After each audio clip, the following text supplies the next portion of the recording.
ಎಲ್ಲರಿಗೂ ನಮಸ್ಕಾರ. ನನ್ನ ಯೂಟ್ಯೂಬ್ ಚಾನೆಲ್ಗೆ ಸ್ವಾಗತ. ಇಂದಿನ ವಿಡಿಯೋದಲ್ಲಿ ನಾನು ವಡ್ಡಾರಾಧನೆಯನ್ನು ಬರೆದಂತಹ ಶಿವಕೋಟಿ ಆಚಾರ್ಯ ಇವರು ಒಟ್ಟಿಗೆ ವಡ್ಡಾರಾಧನೆಯಲ್ಲಿ 19 ಕಥೆಗಳನ್ನು ಬರೆದಿದ್ದಾರೆ. ಆ ಕಥೆಗಳಲ್ಲಿ ಈಗಾಗಲೇ ಕೆಲವನ್ನು ನಾನು ಅಪ್ಲೋಡ್ ಮಾಡಿದ್ದೇನೆ. ಇವತ್ತಿನ ವಿಡಿಯೋದಲ್ಲಿ ನಾನು ಸನತ್ ಕುಮಾರ ಚಕ್ರವರ್ತಿಯ ಕಥೆ, ಈ ಕಥೆಯನ್ನು ನಿಮ್ಮ ಮುಂದೆ ವಾಚನ ಮಾಡ್ತಾ ಇದ್ದೇನೆ. ಭರತ ಕ್ಷೇತ್ರದಲ್ಲಿ ಕುರುಜಾಂಗಣ ಅನ್ನುವಂಥ ಒಂದು ದೇಶ ಇತ್ತು.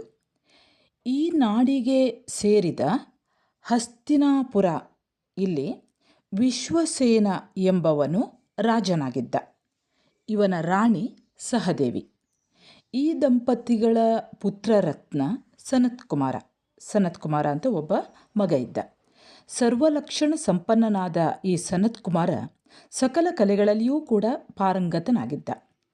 ಇವನ ಸೌಂದರ್ಯದ ಮುಂದೆ ದೇವತೆಗಳೂ ಕೂಡ ಏನೇನೂ ಇರಲಿಲ್ಲ.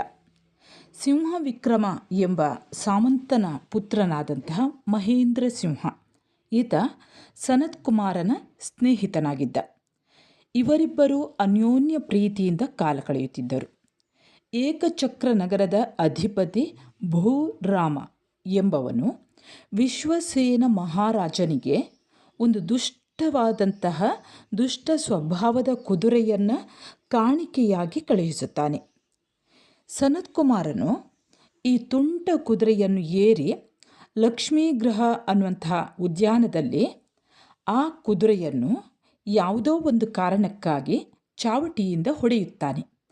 ಆಗ ಆ ಕುದುರೆಯು ಗಾಳಿಯ ವೇಗಕ್ಕೂ ಮೀರಿ ನಾಗಾಲೋಟದಲ್ಲಿ ಓಡಿ ಬಂದು ಒಂದು ಮಹಾ ಅರಣ್ಯವನ್ನು ಹೊಕ್ಕುತ್ತದೆ. ಇತ್ತ ಮಹಾಸಾಮಂತರೂ ಪರಿವಾರವೂ ರಾಜನೊಡನೆ ಕುದುರೆಯ ಹೆಜ್ಜೆಯ ಗುರುತುಗಳನ್ನು ಗಮನಿಸುತ್ತಾ ಬಹುದೂರ ಹುಡುಕಿಕೊಂಡು ಹೋಗುತ್ತಾರೆ. 3 ದಿನ ಇವರು ಪ್ರಯಾಣ ಮಾಡುತ್ತಾರೆ. ಅನಂತರ ಕುದುರೆಯ ಹೆಜ್ಜೆಯ ಗುರುತು ಕಾಣದಾಗ್ತದೆ. ಅಯ್ಯೋ ಮಗನೇ ಎಂದು ಆಗ ವಿಶ್ವಸೇನನು ಪ್ರಲಾಪಿಸುತ್ತಾನೆ. ಆಗ ಮಹೇಂದ್ರ ಸಿಂಹನು ಸಮಾಧಾನ ಮಾಡುತ್ತಾ, ಕುಮಾರನು ಪಾತಾಳವನ್ನೇ ಹೊಕ್ಕಿರಲಿ, ನಾನು ಹುಡುಕಿಕೊಂಡು ಬರುವೆನು. ದಮ್ಮಯ್ಯ, ತಾವು ಉದ್ವೇಗಕ್ಕೆ ಒಳಗಾಗಬೇಡಿ, ತಾವಿನ್ನು ನಗರಕ್ಕೆ ಹೋಗಿ ಎಂದು ಧೈರ್ಯ ತುಂಬಿದನು. ಅರಸನನ್ನು ಬೀಳ್ಕೊಟ್ಟು ಇವನು ಪರಿವಾರದೊಡನೆ ಮಹಾ ಅರಣ್ಯವನ್ನು ಹೊಕ್ಕನು. ಅಲ್ಲೆಲ್ಲ ಅಲೆದಾಡುತ್ತಾನೆ. ಎಲ್ಲಿಯೂ ಕೂಡ ಸುಳಿವು ಕಾಣದೆ ಎಲ್ಲರೂ ಬೇಸರಗೊಂಡು ಮಹೇಂದ್ರ ಸಿಂಹನನ್ನು ಕಾಡಿನಲ್ಲೇ ಬಿಟ್ಟು ಉಳಿದವರೆಲ್ಲರೂ ನಗರಕ್ಕೆ ಹಿಂತಿರುಗುತ್ತಾರೆ. ಮಹೇಂದ್ರ ಸಿಂಹ ಒಂಟಿಯಾಗಿ ಕಾಡು ಮೇಡನ್ನು ಅಲೆದ. ಬೇಡರ ನಿವಾಸಗಳನ್ನು ನೋಡಿಕೊಂಡು ಬರುತ್ತಾನೆ. ಕೊನೆಗೆ ಪ್ರಿಯಂಗಷಂಡವನಕ್ಕೆ ಬರುತ್ತಾನೆ. ಅಲ್ಲಿ ಇದ್ದಂತಹ ಒಂದು ಮನೆಯಲ್ಲಿ ಆ ರಾತ್ರಿ ತಂಗುತ್ತಾನೆ. ಮಿತ್ರನ ವಿಯೋಗದಿಂದ ಪ್ರಲಾಪಿಸುತ್ತಾ ಅಳುತ್ತಿರುತ್ತಾನೆ. ಅಲ್ಲಿದ್ದ ದೇವತೆಯ ಮುಂದೆ ಆತ ನಿದ್ರೆ ಹೋಗುತ್ತಾನೆ.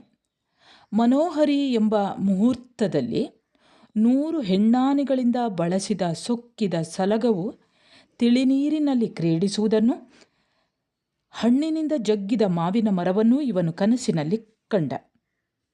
ನನ್ನ ಮನೋರಥ ಸಿದ್ಧಿಯಾಗುವುದು ಎಂದು ಇವನು ಸಂಭ್ರಮಗೊಂಡು ಮತ್ತೆ ನಿದ್ರೆ ಹೋದ. ಭೂತಾಂಬರ ಎಂಬ ವ್ಯಂತರ ದೇವನು ಕರುಣೆ ತೋರಿ ಇವನನ್ನು ಎತ್ತಿಕೊಂಡು ಹೋಗಿ ವಿಜಯಾರ್ಧ ಪರ್ವತಕ್ಕೆ ಹತ್ತಿರವಾಗಿ ಭೂತರಮಣ ಎಂಬ ಅರಣ್ಯದ ನಡುವೆ ಇದ್ದಂತಹ ಕ್ಷುಲ್ಲಕ ಮಾನಸ ಸರೋವರದ ದಡದಲ್ಲಿ ಇವನನ್ನು ಇಳಿಸಿ ಆತ ಹೋಗುತ್ತಾನೆ. ಸೂರ್ಯೋದಯವಾಗುತ್ತಾ ಇವನಿಗೆ ಎಚ್ಚರವಾಗುತ್ತದೆ. ಮಹಾಸಾಗರದಂತೆ ಕಂಗೊಳಿಸುವ ಸರೋವರದಲ್ಲಿ ಕೋಕನ, ಕುಮುದ, ಕುವಲಯ, ಕಲ್ಲಾರ, ಇಂದೀವರಾದಿ ಕುಸುಮ ಸಂಕಲವೂ ಕೂಡ ಕಂಗೊಳಿಸುತ್ತದೆ. ಹಂಸ, ಚಕ್ರವಾಕ, ಬಳಾಕ ಪಕ್ಷಿ ಸಮೂಹವು ನೀರಿನಲ್ಲಿ ಆಡುತ್ತಾ ಮುಳುಗುತ್ತಾ ನಾನಾ ಪ್ರಕಾರವಾಗಿ ಕೂಗುತ್ತಾ ಇದ್ದವು. ಇವುಗಳಿಂದ ಅತಿ ರಮಣೀಯವಾಗಿದ್ದ ಕೊಳವನ್ನು ಕಂಡು ಇವನು ತುಂಬ ಸೋಜಿಗಗೊಂಡನು. ಈ ಭೂತವನದಲ್ಲಿ ಅಶೋಕ, ಪನ್ನಾಗ, ಬಕುಲ, ಸಂಪಗೆ, ಮಾವು, ಲವಂಗ, ಕ್ರಮುಕ, ತೆಂಗು, ನಾಗವಲ್ಲಿ, ಹಬ್ಬಿದ ಮರಗಳು ತುಂಬಿಕೊಂಡಿರುವ ನಂದನವನದಂತೆ ಕಂಗೊಳಿಸುವ ವನವನ್ನು ನೋಡುತ್ತಾ ತೊಳಲಾಡಿದನು. ತನಗೆ ಅನುಕೂಲವಾದ ಶಕುನಗಳನ್ನು ಕಂಡು ಇನ್ನು ಖಂಡಿತವಾಗಿಯೂ ಎನ್ನ ಸ್ವಾಮಿಯನ್ನು ಕಂಡೇ ಕಾಣುವೆ ಎಂದು ಇವನು ಸಂತೋಷಗೊಂಡನು. ಅಲ್ಲಲ್ಲೇ ಸುತ್ತಾಡುತ್ತಾನೆ. ಮೃದು ಮಧುರ ಗಂಭೀರ ಧ್ವನಿಯುಕ್ತ ಮೃದಂಗ ಕೊಳಲು ತಾಳಾದಿಗಳನ್ನು ಮಂದ್ರ ತಾರ ಲಯಾನ್ವಿತವಾಗಿ ಕಿವಿಗೂ ಮನಸ್ಸಿಗೂ ಆನಂದವನ್ನು ಉಂಟು ಮಾಡುವ ಹಾಡುಗಳನ್ನು ಆಲಿಸಿದನು. ಹರಿಚಂದನ, ಕಾಳಾಗರು, ಶ್ರೀಗಂಧ, ಲೋಬಾನ ಇವುಗಳ ಕಂಪು ಬೀಸುತ್ತಾ ಬರುತ್ತದೆ. ಇದು ದೇವಾಲಯವಿರಬೇಕು ಎಂದು ಇವನು ಭಾವಿಸುತ್ತಾನೆ. ಭಯ ಭಕ್ತಿಯಿಂದ ವ್ಯಾಕುಲಗೊಂಡು ಇನ್ನು ಈ ದೇವಾಲಯವನ್ನು ದರ್ಶನ ಮಾಡುವೆನು ಎಂದುಕೊಂಡು ಆ ದಿಕ್ಕಿಗೆ ನಡೆಯುತ್ತಾನೆ.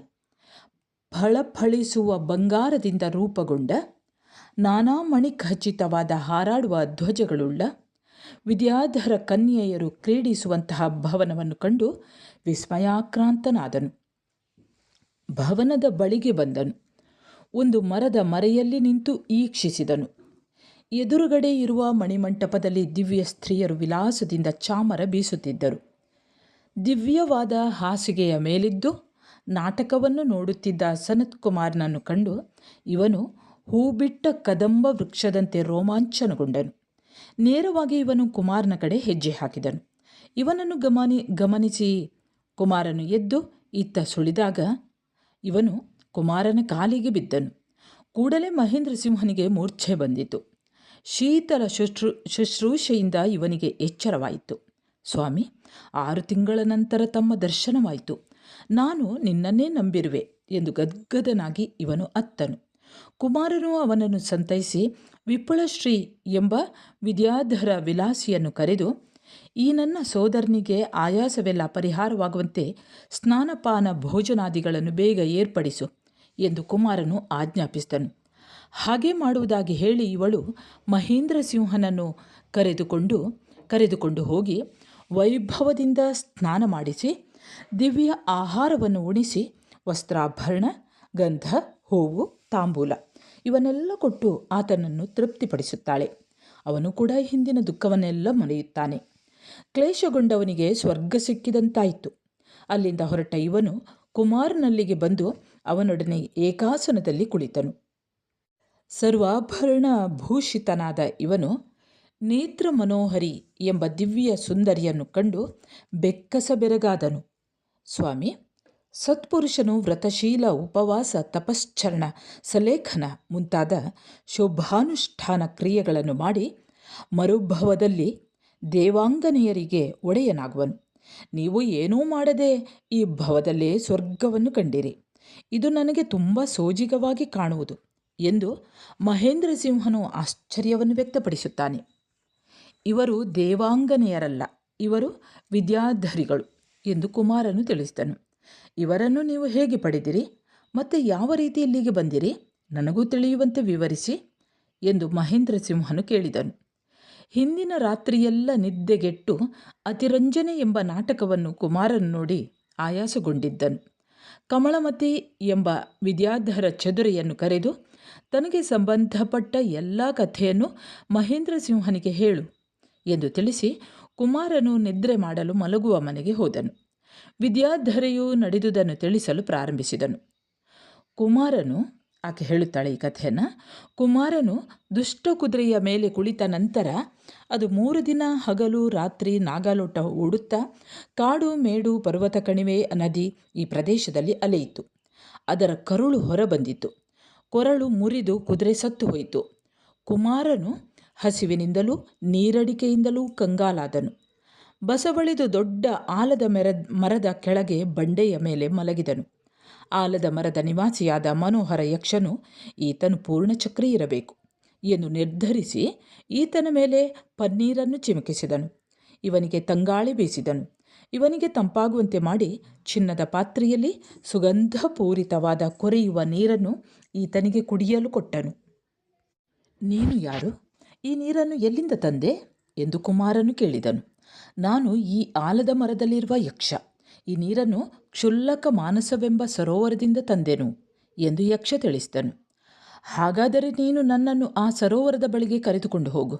ಅಲ್ಲಿ ನಾನು ಮಿಂದು ಆ ನೀರನ್ನು ಕುಡಿದ ಹೊರತು ನನ್ನ ಬಾಯಾರಿಕೆ ತೀರುವುದಿಲ್ಲ ಎಂದು ಕುಮಾರನು ಕೇಳಿಕೊಂಡನು. ಆಗ ಯಕ್ಷನು ಕುಮಾರನನ್ನು ಎತ್ತಿಕೊಂಡು ಬಂದು ಸರೋವರದ ದಡದಲ್ಲಿ ಇಳಿಸಿದನು. ಸಿತಯಕ್ಷನು ಒಬ್ಬ ವ್ಯಂತರ ದೇವ. ಇವನು ಕುಮಾರನ ಹಿಂದಿನ ಭವದ ವೈರಿ. ಇವನು ಭೌಮ ವಿಹಾರಕ್ಕೆ ಹೊರಟವನು ಕುಮಾರನನ್ನು ಕಂಡನು. ಆಗ ಇವನಲ್ಲಿ ಕ್ರೋಧಾಗ್ನಿ ಪ್ರಜ್ವಲಿಸಿತು. ಇವನು ಭೈರವ ರೂಪವನ್ನು ಧರಿಸಿ ಕಳಕಳ ಧ್ವನಿಯಿಂದ ಗರ್ಜಿಸಿ ಮೇಲೆ ಬೀಳಲು ಬರುತ್ತಿರುವುದನ್ನು ಕಂಡು ಕುಮಾರನು ಸಿಂಹನಾದ ಮಾಡುತ್ತಾ ಕತ್ತೆಯ ಆಕಾರದಲ್ಲಿದ್ದಂತಹ ಆ ಮಹಾಶಿಲೆಯನ್ನು ಕಿತ್ತು ಎತ್ತಿಕೊಂಡು ಪ್ರತಿ ರಾಕ್ಷಸನಂತೆ ವಿಜೃಂಭಿಸಿದನು. ಕುಮಾರನನ್ನು ಕಂಡು ವ್ಯಂತರನು ನಾಗಪಾಶದಿಂದ ಅವನನ್ನು ಬಂಧಿಸಿದನು. ಕುಮಾರನು ನಾಗಪಾಶವನ್ನು ಕೈಯಿಂದ ತುಂಡು ಮಾಡಿದ. ವ್ಯಂತರನು ನಾನಾ ಬಗೆಯ ಮಾಯಾ ಯುದ್ಧಗಳಿಂದ ಹೋರಾಡಿದ. ದೊಣ್ಣೆಯಿಂದ ಹೊಡೆದು ಕೈಯಿಂದ ಗುದ್ದಿ ವ್ಯಂತರನನ್ನು ಕುಮಾರನು ಸೋಲಿಸಿದನು. ಇವನನ್ನು ಎತ್ತಿಕೊಂಡು ಹೋಗಿ ಸಮುದ್ರದ ಬಡಬಾನಲದ ಮುಖದಲ್ಲಿ ಎಸೆದು ಕೊಲ್ಲುವೆನು ಎಂದು ವ್ಯಂತರನು ನೆಲದಿಂದ ನೆಗೆದು ಕುಮಾರನನ್ನು ಆಗಸಕ್ಕೆ ಕೊಂಡೊಯ್ದಾಗ ಇವನ ಕೊರಳನ್ನು ಬರಸಿಡಿಲಿನಂತೆ ಕುಮಾರನು ತಿವಿದನು. ಕುಮಾರನ ಗುದ್ದುಗಳನ್ನು ಸಹಿಸಲಾರದೆ ವ್ಯಂತರನು ಕಂಗಾಲಾದನು. ಕೊನೆಗೆ ಬೆನ್ನು ತೋರಿಸಿ ಕಾಲಿಗೆ ಬುದ್ಧಿ ಹೇಳಿದನು. ಇಲ್ಲಿಯ ನಿವಾಸಿಗಳಾದ ಯಕ್ಷರೂ ಕಿನ್ನರರೂ ಕೈ ಮುಗಿಯುತ್ತಾ ಬಂದು ಕುಮಾರನ ಮೇಲೆ ಪುಷ್ಪವೃಷ್ಟಿ ಮಾಡಿ ಇವನನ್ನು ಪೂಜಿಸಿದರು. ಈ ಸಮಯದಲ್ಲಿ ಇಂದ್ರಪ್ರಭ ಎಂಬ ವಿದ್ಯಾಧರನು ಬಂದು ಕುಮಾರನ ಚರಣ ಕಮಲಗಳಿಗೆ ಎರಗಿ, ಸ್ವಾಮಿ, ನಮ್ಮ ದೊರೆಯ ಅಪ್ಪಣೆಯಂತೆ ನಾನು 36 ವರ್ಷ ನಿಮ್ಮ ಆಗಮನಕ್ಕಾಗಿ ಕಾಯುತ್ತಿರುವೆನು. ನನ್ನ ಭಾಗ್ಯೋದಯವಾದುದರಿಂದ ತಾವು ಬಂದಿರುವಿರಿ. ಈ ವಿಮಾನದಲ್ಲಿ ತಾವು ಕೂರಬೇಕು ಎಂದು ಪ್ರಾರ್ಥಿಸಿದನು. ಹಾಗೇ ಆಗಲಿ, ನನ್ನ ಬಯಕೆಯನ್ನು ತೀರಿಸಿಕೊಂಡು ವಿಮಾನವನ್ನು ಏರುವೆನು ಎಂದು ಕುಮಾರನು ಬಾವಿಗಿಳಿದು ಮನಬಂದಂತೆ ಈಜಾಡಿ ಹೊರಬಂದಾಗ ಖೇಚರನು ಕರೆದುಕೊಂಡು ಹೋಗಿ ಆ ವನದ ರಮಣೀಯ ಪ್ರದೇಶದಲ್ಲಿ ಆಡುತ್ತಿದ್ದ ವಿದ್ಯಾಧರ ಕನ್ಯೆಯರ ಪಕ್ಕದಲ್ಲಿ ಕೂರಿಸಿ ಹೋದನು. ಇತ್ತ ಖೇಚರ ಕನ್ಯೆಯರ ಕಣ್ಣುಗಳೆಂಬ ಮೀನುಗಳು ಕುಮಾರನ ರೂಪವೆಂಬ ಗಾಳಕ್ಕೆ ಸಿಕ್ಕಿ ತಪನ, ತಾಪನ, ದಹನ, ವಿಮೋಹನ, ಮರಣ ಸ್ವರೂಪದ ಕಾಮ ಬಾಣಗಳು ಕನ್ಯೆಯರ ಎದೆಯಲ್ಲಿ ನೆಟ್ಟವು. ಅವರು ಪರವಶರಾದರು. ನೀರಿನಿಂದ ಹೊರಬಿದ್ದ ಮೀನುಗಳಂತೆ ಇವರು ಒದ್ದಾಡಿದರು. ಕಾಮಬಾಣದ ಬಲ್ಮೆ ಏನೂ ಆಶ್ಚರ್ಯಕರವೋ. ಈ ಕನ್ಯೆಯರು ಕುಮಾರನ ಮುಖವನ್ನು ನೋಡುತ್ತಾ ಕುಳಿತರು. ಇಂದ್ರಪ್ರಭನು ಪ್ರಿಯಸಂಗ ನಗರಕ್ಕೆ ಹೋಗಿ ಭಾನುವೇಗ ವಿದ್ಯಾಧರನನ್ನು ಕಂಡು, ತಾವು ಹೇಳಿದ ವ್ಯಕ್ತಿಯನ್ನು ಕರೆದುಕೊಂಡು ಬಂದಿರುವೆನು. ಇವನನ್ನು ಭೂತ ರಮಣದ ಜ್ಯೋತಿರ್ವಿತಾನವೆಂಬ ಮಂಟಪದಲ್ಲಿ ಕನ್ಯೆಯರ ಪಕ್ಕದಲ್ಲಿ ಕೂರಿಸಿ ಬಂದಿರುವೆನು ಎಂದು ಹೇಳಿದ. ಆಗ ಭಾನುವೇಗನು ಇವನಿಗೆ ತೃಪ್ತಿಯಾಗುವಷ್ಟು ದಾನ ಕೊಟ್ಟನು.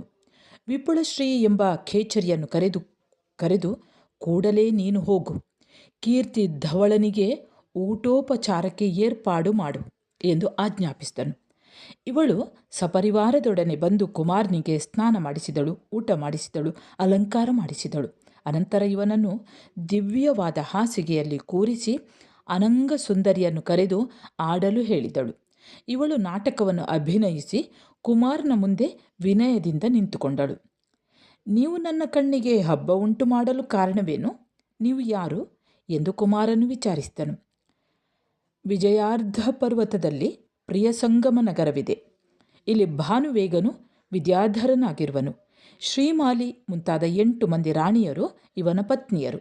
ಲಕ್ಷ್ಮೀಮತಿ, ಕನಕಕಾಂತೆ, ಮಂದಾರಸೇನೆ, ಅಳಕೆ, ಅಲಂಭೋಷೆ, ಹೇಮವತಿ, ಹೇಮಮಾಲಿನಿ ಮತ್ತು ವಿಜಯಾರ್ಧವತಿ ಈ 8 ಮಂದಿಯು ಈ ದಂಪತಿಗಳ ಪುತ್ರಿಯರು.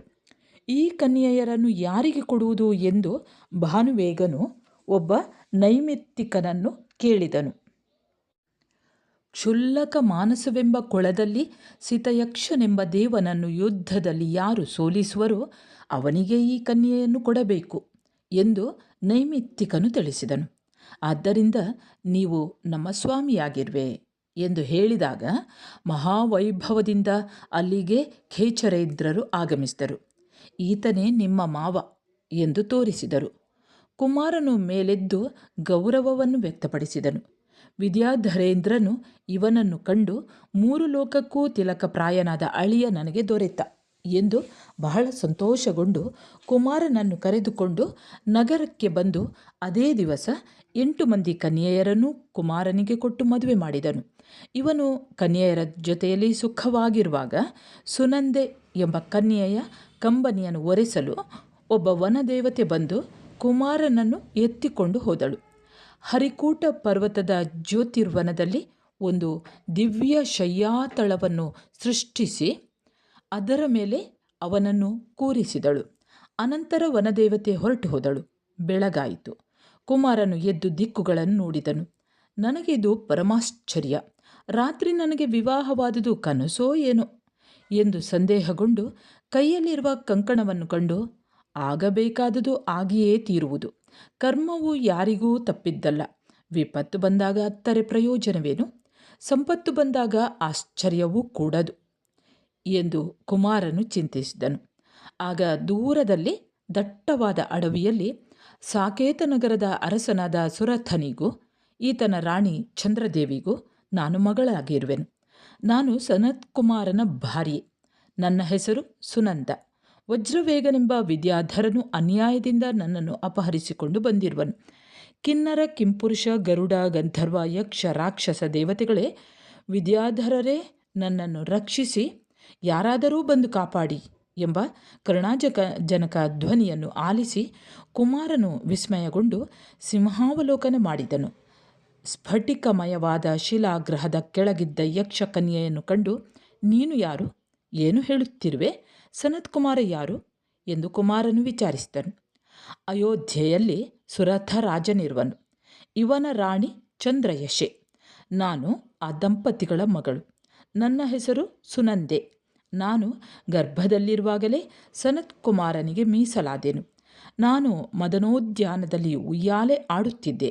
ಭೌಮ ವಿಹಾರಕ್ಕೆ ಬಂದ ವಜ್ರವೇಗ ಎಂಬ ವಿದ್ಯಾಧರನು ನನ್ನನ್ನು ಕಂಡು ಎತ್ತಿಕೊಂಡು ಬಂದನು. ನಾನು 7 ದಿವಸದಿಂದ ಗೋಳಾಡುತ್ತಿರುವೆನು. ಹಸ್ತಿನಾಪುರದ ರಾಜನಾದ ವಿಶ್ವಸೇನನಿಗೂ ಅವನ ರಾಣಿ ಸಹದೇವಿಗೂ ಸನತ್ಕುಮಾರನು ಪುತ್ರನಾಗಿರುವನು ಎಂದು ಸುನಂದೆ ತಿಳಿಸಿದಳು. ಅವನನ್ನು ಕಂಡರೆ ನೀನು ಗುರುತಿಸಬಲ್ಲೆಯಾ ಎಂದು ಕುಮಾರನು ಕೇಳಿದನು. ನನ್ನ ತಂದೆಯು ವಿಶ್ವಸೇನನ ಸನ್ಮಿತ್ರ. ಒಂದು ದಿವಸ ನಾನು ತಂದೆಯೊಡನೆ ಹಸ್ತಿನಾಪುರಕ್ಕೆ ಹೋಗಿ ಕುಮಾರನನ್ನು ಕಂಡು ಅವನ ರೂಪವನ್ನು ಚಿತ್ರಪಟದಲ್ಲಿ ಬರೆದು ತಂದೆನು. ಹಗಲು ರಾತ್ರಿ ಆ ಪಟವನ್ನೇ ನೋಡಿದೆನು. ಮತ್ತೆ ಮತ್ತೆ ಅದನ್ನೇ ಬರೆದೆನು. ಸದಾ ಆ ರೂಪದಲ್ಲೇ ತನ್ಮಯನಾದೆನು. ಆ ರೂಪವು ನಿಮ್ಮನ್ನೇ ಹೋಲುವುದು ಎಂದು ಸುನಂದೆ ವಿವರಿಸಿದಳು. ನೀನು ಹೇಳಿದಂತೆ ನಾನೇ ಸನತ್ಕುಮಾರ ಎಂದು ಇವನು ತಿಳಿಸುತ್ತಿದ್ದಂತೆ ಸುನಂದೆಯು ಸಂತೋಷಾತಿರೇಕದಿಂದ ರೋಮಾಂಚನಗೊಂಡಳು. ಅವಳ ಮುಖ ಊರಗಲವಾಯಿತು. ಅರಸುವ ಬಳ್ಳಿ ಕಾಲಿಗೆ ತೊಡರಿದಂತಾಯಿತು. ನನ್ನ ಭಾಗ್ಯದಿಂದ ಸ್ವಾಮಿ ಇಲ್ಲಿಗೆ ಬಂದಿರುವಿರಿ. ವಜ್ರವೇಗನು ತನ್ನ ತಂಗಿಯನ್ನು ನನಗೆ ಕಾವಲಿಟ್ಟು ನಗರಕ್ಕೆ ನಿದ್ರೆ ಮಾಡಲು ಹೋಗಿರುವನು. ಅವನ ತಂಗಿಯು ಈಜಾಡಲು ಹೋಗಿರುವಳು. ಅವಳು ಬರುವುದರೊಳಗೆ ನಾವು ಬೇಗ ಹೊರಟು ಹೋಗೋಣ ಎಂದು ಸುನಂದೆಯು ಅವಸರಪಟ್ಟಳು. ಅಂಜಬೇಡ, ನಿನ್ನನ್ನು ಹೊತ್ತುಕೊಂಡು ಬಂದವನನ್ನು ಕೊಂದಲ್ಲದೆ ನಾನು ಜಾಗ ಬಿಡೆನು ಎಂದಾಗ ಸುನಂದೆಯು ಹೆದರಿ ನಡುಗುತ್ತಾ, ಸ್ವಾಮಿ, ವಿದ್ಯಾಧರನು ಗಗನಗಾಮಿ. ಇವನನ್ನು ನೀವು ಹೇಗೆ ಕೊಲ್ಲುವಿರಿ ಎಂದು ಬೆಸಗೊಂಡಳು. ಆಗ ಕುಮಾರನು ನಸುನಕ್ಕನು. ಆಕಾಶಗಾಮಿಯಾದ ಕಾಗೆಯನ್ನು ಕೊಲ್ಲುವುದು ಕಷ್ಟವೇ ಎಂದು ಇವನು ಹೇಳುತ್ತಿರುವಾಗಲೇ ವಜ್ರವೇಗನು ಬರುತ್ತಿರುವುದನ್ನು ಕಂಡು ಆ ಕನ್ಯೆ ಹೆದರಿ ಮಹಡಿಯಲ್ಲಿ ಹೋಗಿ ಅಡಗಿಕೊಂಡಳು. ಕುಮಾರನನ್ನು ಕಂಡು ಖೇಚರನು ಪುರುಡಿನಿಂದ ಕೋಪೋದ್ರೇಕಗೊಂಡು, ನನ್ನ ಹೆಂಡತಿಯೊಡನೆ ಮಾತನಾಡುತ್ತಿದ್ದವನನ್ನು ಕೂಡಲೇ ಕೊಲ್ವೆನು ಎನ್ನುತ್ತಾ ಕತ್ತಿಯನ್ನು ಝಳಪಿಸುತ್ತಾ ಕುಮಾರನ ಮೇಲೆ ಬಿದ್ದು ಹೊಡೆದಾಗ ಇವನು ಆ ಏಟನ್ನು ತಪ್ಪಿಸಿಕೊಂಡು ಸಿಂಹಲಂಘನದಿಂದ ಕುಪ್ಪಳಿಸಿ ವಜ್ರದಂತಿದ್ದ ತನ್ನ ಕೈಯಿಂದ ಅವನ ಕೊರಳನ್ನು ಗುದ್ದಿದನು. ಅವನು ತನ್ನ ವಿದ್ಯಾಧರ ಚಮತ್ಕಾರವನ್ನು ತೋರುವಂತೆ ಮೇಲಕ್ಕೆ ನೆಗೆದು ಉರುಳಿ ಸತ್ತು ಹೋದನು. ಒಂಟಿಯಾಗಿರುವ ಹೆಣ್ಣಿನ ಬಳಿ ಸತ್ಪುರುಷನ ಇರುವುದು ಸರಿಯಲ್ಲ ಎಂದುಕೊಂಡು ಹಿಂದೆ ತಾನಿದ್ದ ಲತಾಮಂಟಪದ ಬಳಿ ಹೋಗಿ ಕುಳಿತನು. ಆ ವೇಳೆಗೆ ವಜ್ರವೇಗನ ತಂಗಿ ಸಂಧ್ಯಾವಳಿಯು ಮಾನಸ ಸರೋವರದಲ್ಲಿ ಈಜಾಡಿಕೊಂಡು ಬಂದಳು. ತನ್ನಣ್ಣ ಸತ್ತುದನ್ನು ಗ್ರಹಿಸಿ ಇವಳು ಮೂರ್ಛೆ ಹೋದಳು. ಸ್ವಲ್ಪ ಹೊತ್ತಾದ ಮೇಲೆ ಇವಳು ಎಚ್ಚರಗೊಂಡು ಕ್ರೋಧಾಗ್ನಿ ಹೆಚ್ಚಿ, ನಮ್ಮಣ್ಣನನ್ನು ಕೊಂದ ದುರಾತ್ಮನನ್ನು ಪಾತಾಳ ಹೊಕ್ಕಿದರೂ ಹುಡುಕಿ ಕೊಲ್ಲದಿರೇನು ಎನ್ನುತ್ತಾ ಉಗ್ರ ರೂಪವನ್ನು ಧರಿಸಿ ಸುತ್ತಲೂ ಕಣ್ಣಾಡಿಸಿದಳು. ಯಾರನ್ನೂ ಕಾಣದೆ ಕೊನೆಗೆ ಸುನಂದೆಯನ್ನು ವಿಚಾರಿಸಿದಳು. ದುಷ್ಟ ನಿಗ್ರಹ ಶಿಷ್ಟ ಪರಿಪಾಲನೆ ಮಾಡುತ್ತಾ ಪೃಥ್ವಿಯನ್ನು ರಕ್ಷಿಸುವ ಸ್ವಾಮಿಯು ಕಳ್ಳರನ್ನೂ ಜಾರರನ್ನೂ ಹಾದರಿಗರನ್ನು ಕೊಲ್ಲದೆ ಬಿಡುವನೆ ಎಂದು ಸುನಂದೆಯು ಕಟಕಿಯಾಡಿದಳು. ಅವನಾರು, ಅವನು ಎಲ್ಲಿರುವನು, ಈಗಲೇ ತೋರಿಸು ಎಂದು ಸಂಧ್ಯಾವಳಿ ಕೇಳಿದಳು. ಸುನಂದೆಯು ಬಂದು ಕುಮಾರನನ್ನು ತೋರಿಸಿದಳು. ಕೈಯಲ್ಲಿ ಕತ್ತಿ ಗುರಾಣಿ ಹಿಡಿದು ಭಯಂಕರ ರೂಪವನ್ನು ಧರಿಸಿ ಕೊಲ್ಲುವೆನು ಎಂದು ಮುಂದೆ ನುಗ್ಗಿ ಕುಮಾರನ ಸೌಂದರ್ಯಕ್ಕೆ ಮರುಳಾದಳು. ಇವಳ ಕ್ರೋಧ ಇಳಿದು ಹೋಗಿ ಸ್ನೇಹ ಹೆಚ್ಚಿತು. ಕಾಮಶರಗಳಿಗೆ ಈಡಾದಳು. ನಮ್ಮಣ್ಣ ಮಾಡಬಾರದನ್ನು ಮಾಡಿ ಸತ್ತನು, ಇವನದು ಏನೂ ತಪ್ಪಿಲ್ಲ ಎಂದು ಭಾವಿಸುತ್ತಾ ವಿಕಾರ ರೂಪವನ್ನು ತ್ಯಜಿಸಿ ತನ್ನ ನಿಜವಾದ ರೂಪವನ್ನು ಧರಿಸಿದಳು. ತನ್ನ ಅಣ್ಣನನ್ನು ಸಂಸ್ಕರಿಸಿದಳು. ಸೂತಕದ ಸ್ನಾನ ಮಾಡಿದಳು. ವಿರಹ ತಾಪದಿಂದ ಬೆಂದು ಬಸವಳಿದು ಬೆಂಡಾಗಿ ಸುನಂದೆಯ ಬಳಿ ಬಂದು, ನಿನ್ನ ಕೃಪೆಯಲ್ಲಿ ಬಾಳುವೆನು. ನೀನು ನನಗೆ ಸೋದರಿಯಾಗಿರುವೆ. ನೀನು ನನಗೆ ಹಿತಕಾರಿ ಮಿತ್ರೆಯಾಗಿರುವೆ. ನೀನು ಕುಮಾರನ ಬಳಿ ಹೋಗಿ, ವಿಜಯಾರ್ಧ ಪರ್ವತದಲ್ಲಿ ಅಗ್ರಮಂದಿರ ನಗರವಿದೆ. ಅಶನಿವೇಗನು ಇಲ್ಲಿ ವಿದ್ಯಾಧರನಾಗಿರುವನು. ಇವನ ಮಹಾದೇವಿ ವಿದ್ಯುತ್ಪ್ರಭೆ. ಇವರ ಮಗಳು ಸಂಧ್ಯಾವಳಿ. ಇವಳು ನಿಮಗೆ ಶರಣಾಗಿರುವಳು. ಇವಳನ್ನು ನೀವು ವರಿಸಬೇಕು ಎಂದು ತಿಳಿಸು ಎಂದು ಸುನಂದೆಯನ್ನು ಕಳುಹಿಸಿದಳು. ಸುನಂದೆಯು ಕುಮಾರನಲ್ಲಿಗೆ ಬಂದು ಸಂಧ್ಯಾವಳಿಯ ವಿರಹ ತಾಪವನ್ನು ವಿವರಿಸಿದಳು. ತಂದೆ ತಾಯಿ ಸೇರಿ ಮದುವೆ ಮಾಡಿಕೊಡದ ಹೆಣ್ಣನ್ನು ನಾನು ಕೈಗೊಳ್ಳುವುದು ಯೋಗ್ಯವಲ್ಲ ಎಂದು ಕುಮಾರನು ನಿರಾಕರಿಸಿದನು. ಮಿತ್ರರೂ ಸಂಬಂಧಿಗಳು ಸೇರಿ ಕನ್ಯೆಯನ್ನು ಕೊಟ್ಟಾಗ ನೀವು ಒಪ್ಪಿಸಿಕೊಳ್ಳುವುದು ಸರಿಯಾದುದು ಎಂದು ಸುನಂದೆ ನುಡಿದು ಅವನನ್ನು ಒಪ್ಪಿಸಿದಳು. ದಿವ್ಯ ದೇವತೆಗಳನ್ನೇ ಬಂಧು ಬಾಂಧವರಾಗುಳ್ಳ ಸಂಧ್ಯಾವಳಿಯನ್ನು ಪಾಣಿಗ್ರಹಣ ಪೂರ್ವಕ ಕುಮಾರನಿಗೆ ಒಪ್ಪಿಸಿದಳು. ಇವರು ಅನ್ಯೋನ್ಯವಾಗಿ ಗಾಂಧರ್ವ ವಿವಾಹ ಮಾಡಿಕೊಂಡು ಅವರಿಬ್ಬರು ಹಾಯಾಗಿದ್ದರು. ಇತ್ತ ಅಶನಿವೇಗನು ತನ್ನ ಮಗ ಹೋಗಿ ಬಹಳ ಹೊತ್ತಾಯಿತು ಎಂದು ಪರಿತಪಿಸಿ ಮಗನ ಅವಸ್ಥೆಯನ್ನು ತಿಳಿದುಕೊಂಡು ಬರಲು ಅವಲೋಕಿನಿ ವಿದ್ಯೆಯನ್ನು ಕಳುಹಿಸಿದನು. ಆ ವಿದ್ಯೆಯು ಪಾರಿವಾಳವಾಗಿ ಬಂದು ಆದುದನ್ನೆಲ್ಲ ತಿಳಿದುಕೊಂಡು ಹೋಯಿತು. ಸಂಧ್ಯಾವಳಿಯು ಇದನ್ನು ಊಹಿಸಿದಳು. ಸ್ವಾಮಿ, ನನ್ನ ತಂದೆ ವಿದ್ಯಾಧರ. ಇವನು ತುಂಬ ಪ್ರಚಂಡ ಮಹಾಬಲ ಪರಾಕ್ರಮಿ. ವಜ್ರವೇಗನ ಸಾವನ್ನು ತಿಳಿದು ಇವನು ನಿಮ್ಮ ಮೇಲೆ ಬೀಳುವನು. ನಿಮಗೆ ಪ್ರಜ್ಞಪ್ತಿ ವಿದ್ಯೆಯನ್ನು ನಾನು ಕೊಡುವೆನು, ಸ್ವೀಕರಿಸಿ ಎಂದು ಸಂಧ್ಯಾವಳಿ ಅಂಗಲಾಚಿದಳು. ಆಗ ಕುಮಾರನು ನಗುತ್ತಾ, ಖೇಚರರೆಂಬ ಜಿಂಕೆಗಳನ್ನು ಧ್ವಂಸ ಮಾಡಲು ನನಗೆ ಈ ವಿದ್ಯೆ ಬೇಕೇ ಎಂದು ನಿರಾಕರಿಸಿದನು. ಇವನ ಪಾದಗಳಿಗೆ ಎರಗಿ ಅಡ್ಡಬಿದ್ದು ನೀವು ಸ್ವೀಕರಿಸಲೇಬೇಕು ಎಂದು ಒತ್ತಾಯದಿಂದ ಇವನಿಗೆ ವಿದ್ಯೆಯನ್ನು ಕೊಟ್ಟಳು. ರಥನೋಪುರ ಚಕ್ರವಾಳ ನಗರದಲ್ಲಿ ಚಂದ್ರಯಶನು ವಿದ್ಯಾಧರ ರಾಜನಾಗಿದ್ದನು. ಇವನ ಮಹಾದೇವಿ ವಿದ್ಯುದ್ವೇಗೆ. ಚಂದ್ರವೇಗನು ಭಾನುವೇಗರು ಇವರ ಪುತ್ರರು. ಒಮ್ಮೆ ರಾಜನಿಗೆ ಸಂಸಾರದಲ್ಲಿ ವಿರಕ್ತಿ ಮೂಡಿತು. ಆಗ ಹಿರಿಯ ಮಗನಾದ ಚಂದ್ರವೇಗನಿಗೆ ರಾಜ್ಯವನ್ನು ಕೊಟ್ಟನು. ಕಿರಿಯ ಮಗ ಭಾನುವೇಗನನ್ನು ಯುವರಾಜ ಪದವಿಯಲ್ಲಿ ಕೂರಿಸಿದರು. ಗುಣಧರ ಎಂಬ ಚಾರಣ ಮುನಿಗಳ ಸನ್ನಿಧಿಯಲ್ಲಿ ಚಂದ್ರಯಶನು ಜೈನ ದೀಕ್ಷೆ ಪಡೆದು ಬಹುಕಾಲ ತಪವೆಸಗಿ ಸಮ್ಮೇದ ಪರ್ವತದಲ್ಲಿ ಕೈವಲ್ಯವನ್ನು ಪಡೆದನು. ಚಂದ್ರವೇಗನಿಗೆ 100 ಮಂದಿ ಹೆಣ್ಣು ಮಕ್ಕಳಾದರು. ಇವರೆಲ್ಲರೂ ರೂಪವತಿಯರಾಗಿದ್ದರು, ಲಾವಣ್ಯವತಿಯರಾಗಿದ್ದರು. ಅಶನಿವೇಗನು ಈ ಹೆಣ್ಣುಗಳನ್ನು ತನ್ನ ಮಗ ವಜ್ರವೇಗನಿಗೆ ತಂದುಕೊಳ್ಳಲು ಬಹುಕಾಲ ಹೆಗ್ಗಡೆಯವರ ಕೈಲಿ ಹೆಣ್ಣಿನ ಮನೆಗೆ ಕಾಣಿಕೆ ಕಳುಹಿಸುತ್ತಿದ್ದರು. ಮತ್ತೆ ಹಲವು ವಿದ್ಯಾಧರರು ಈ ಹೆಣ್ಣುಗಳಿಗೆ ಬೇಡಿಕೆ ಸಲ್ಲಿಸುತ್ತಿದ್ದರು. ಚಂದ್ರವೇಗನು ಯಾರಿಗೂ ಮಕ್ಕಳನ್ನು ಕೊಡದೆ ಒಂದು ದಿನ ಈಕೆಯ ಮದುವೆಯ ಬಗ್ಗೆ ಆಲೋಚಿಸಿದನು. ದೈವಜ್ಞರಲ್ಲಿ ಮಕ್ಕಳ ಭವಿಷ್ಯವನ್ನು ವಿಚಾರಿಸಿದನು. ಮಾನಸ ಸರೋವರದಲ್ಲಿ ಸಿತಯಕ್ಷವನ್ನು ದ್ವಂದ್ವ ಯುದ್ಧದಲ್ಲಿ ಯಾರು ಗೆಲ್ಲುವರೋ ಹಾಗೂ ವಜ್ರವೇಗನನ್ನು ಗುದ್ದಿ ಯಾರು ಕೊಲ್ಲುವನೋ, ಅಶನಿವೇಗನನ್ನು ಯುದ್ಧದಲ್ಲಿ ಯಾರು ಸಂಹರಿಸುವರೋ ಅವನಿಗೆ ನಿಮ್ಮ ಮಕ್ಕಳನ್ನು ಕೊಡಿ ಎಂದು ದೇವಗುರುವೆಂಬ ನೈಮಿತ್ತಿಕನು ಹೇಳಿದನು. ಅವನ ಉಪದೇಶ ಹಿಡಿಸಿ ಚಂದ್ರವೇಗನು ಸರ್ವಾಯುಧ ಸನ್ನದ್ಧರಾದ ತನ್ನ ಮಕ್ಕಳಾದ ಹರಿಶ್ಚಂದ್ರ ಮತ್ತು ಚಂದ್ರಸೇನ ಇವರನ್ನು ದಿವ್ಯ ರಥದಲ್ಲಿ ಕಳುಹಿಸಿಕೊಟ್ಟನು. ಇವರು ಬಂದು ಕುಮಾರನಿಗೆ ಎರಗಿ ಅಡ್ಡಬಿದ್ದು, ರಥನೋಪುರ ಚಕ್ರವಾಳದ ವಿದ್ಯಾಧರ ರಾಜ ಚಂದ್ರವೇಗನಿಗೂ ಇವನ ಮಡದಿ ಮಣಿದೇವಿಗೂ ನಾವು ಮಕ್ಕಳಾಗಿರುವೆವು. ನಮ್ಮ ತಂದೆಯು ಆಜ್ಞಾಪಿಸಿದ್ದರಿಂದ ನಾನು ನಿಮ್ಮನ್ನು ಓಲೈಸಲು ಬಂದಿರುವೆವು ಎಂದು ಇವರು ತಿಳಿಸುತ್ತಿರುವಾಗ ಸಹೋದರರಾದ ಚಂದ್ರವೇಗನು ಭಾನುವೇಗನು ತಮ್ಮ ಸಮಸ್ತ ಬಲದೊಡನೆ ಬಂದು ಕುಮಾರನ ಜೊತೆಗೂಡಿದರು. ಅಶನಿವೇಗನು ತನ್ನ ಮಗ ಸತ್ತುದನ್ನು ಅವಲೋಕಿನಿಂದ ತಿಳಿದುಕೊಂಡು ಮುಳಿದು ಗರ್ಜಿಸಿ ಮಸಗಿ ಸಮಸ್ತ ಬಲದೊಡನೆ ಬಂದನು. ಶತ್ರು ಇಂದ್ರನ ಮೊರೆ ಹೊಕ್ಕರೂ ಬಿಡದೆ ಕೊಲ್ಲುವೆನು ಎನ್ನುತ್ತಾ ನುಗ್ಗಿ ಬಂದುದನ್ನು ಚಂದ್ರವೇಗನು ಕಂಡು, ದೇವ, ನಾನಾ ಬಗೆಯ ವಿದ್ಯಾಧರ ಯುದ್ಧವನ್ನು ನೀನು ನೋಡುತ್ತಿರು, ಇವನನ್ನು ಕೊಲ್ಲಲು ನಾನೇ ಸಾಕು ಎಂದು ಇವನು ಯುದ್ಧಕ್ಕೆ ಹೊರಟನು. ಇತ್ತ ಕುಮಾರನು ಆಗಸದಲ್ಲಿ ವಜ್ರಸಾರ ಎಂಬ ರಥದಲ್ಲಿ ಕುಳಿತನು.